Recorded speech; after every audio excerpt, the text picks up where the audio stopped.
When you start the NXT editor, which might be from an icon on the desktop or if you're using Windows off the Start menu, then you'll end up at this welcome screen.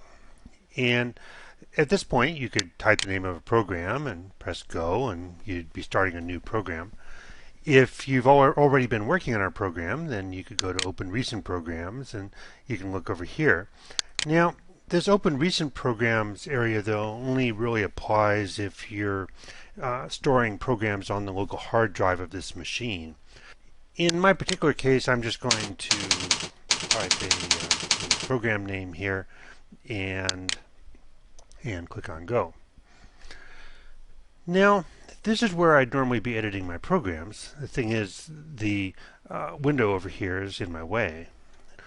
Most of the time you'll close it down though because it gets in the way.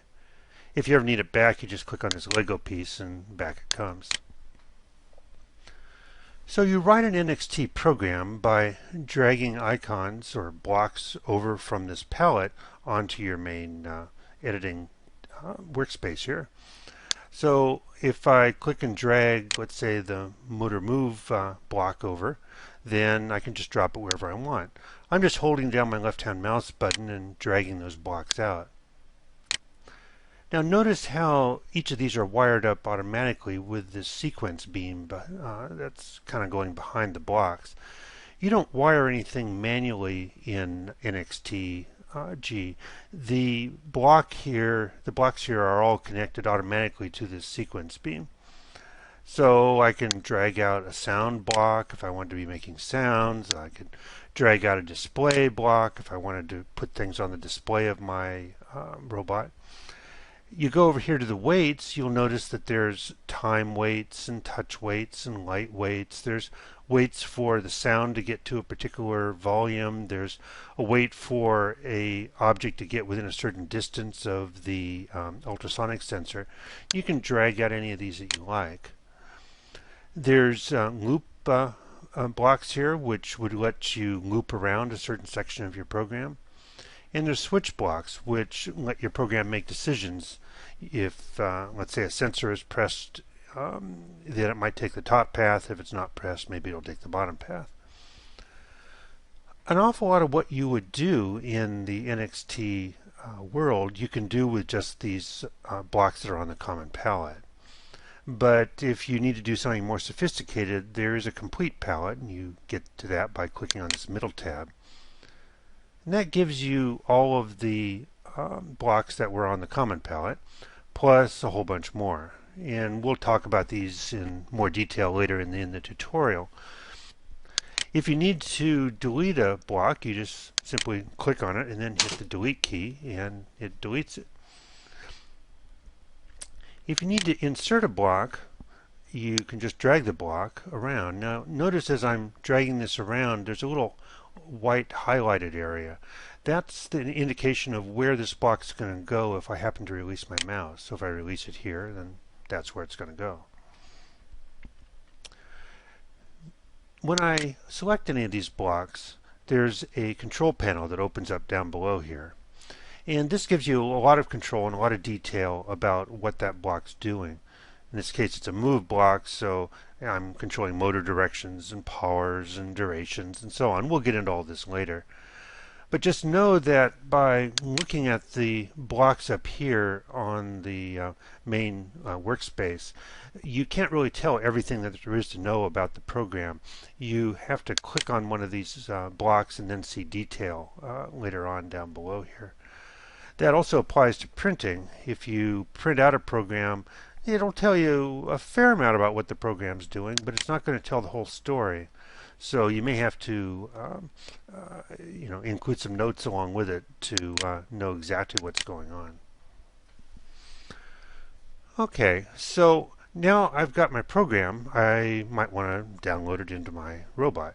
I'm going to turn on my NXT here, and it's going to find it. Now all I have to do is just click on this button in the lower left here, and it'll download it into my NXT brick. Compiling means it's taking all of these blocks and turning them into codes that the NXT brick understands. And now it's downloading, and now it's done. So I could just run that program right on my NXT brick.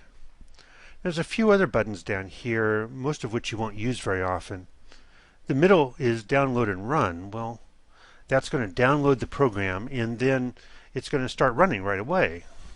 If you've got a mobile robot with wheels and such, and you say download and run, it's going to download it, and then the robot's going to take off around on your desk and probably end up falling on the floor into a heap of Legos. So you want to use that with some care. The other more interesting button, though, is the NXT window. So let's click on that. The NXT window will tell you a lot of information about what's going on inside your NXT brick. Okay, I'm going to go ahead and close this. Something else that we haven't talked about are the different tools that are available. We've been using the pointer tool up until now. That's what lets you click and drag all these different blocks around. Something else that you might want, though, is the pan tool. If you have a big program that gets bigger than the screen, then one of the only ways of moving around is by clicking on this and dragging it around. I'm just holding down my left mouse button while this screen is being scrolled around. You notice that there's no scroll bars, so that's a pretty handy thing. One of the other important tools is the comment tool. This lets you write comments about your program. This is very, very important, especially in NXTG. I'll just come along here and click and start. The main reason why you'd want to comment things is these programs can get very long, and they get pretty hard to understand if you save your program for the day and come back a few days later and you're trying to figure out, well, how exactly did I do that? And where in my program do I tell it to raise its arm and put the flag on top of the tower or whatever it is you're trying to do? So it's well to your advantage to include things like that in your program's comments. So like here, if this motor was a thing putting the flag, I'd say something like put the flag. That way, later on, I can come back and say, oh, okay, so I need to change that time or that rotation or something. It makes it a heck of a lot easier to figure out what's going on. A shortcut, if you're using the pointer tool, you can do comments by just coming along and double-clicking. And by double-clicking, then I can say hello or whatever it is. That saves you having to go up here and change over to the comment tool. Another nifty thing to know about is the help. Now, help is a thing that some of us are used to kind of ignoring, but in the NXT world, it can really save your bacon. You just go on down there to the bottom and you say turn on the help, and it brings it up. Now, the help is really, really good, and it tells you more than you'd ever want to know about a particular block. So I'd encourage you, whenever you have a question, the first step ought to be go get the help. Something else to know down here in the lower right is this map tab. If you press on that, it gives you kind of a top-level view of your program. That doesn't really look very impressive right now because my program all fits on the screen, but if it got much bigger, this view down here would be smaller, and I can click and drag a window around to zoom in on a particular area of my program. So it's another handy way of navigating around the program along with the pan tool up here.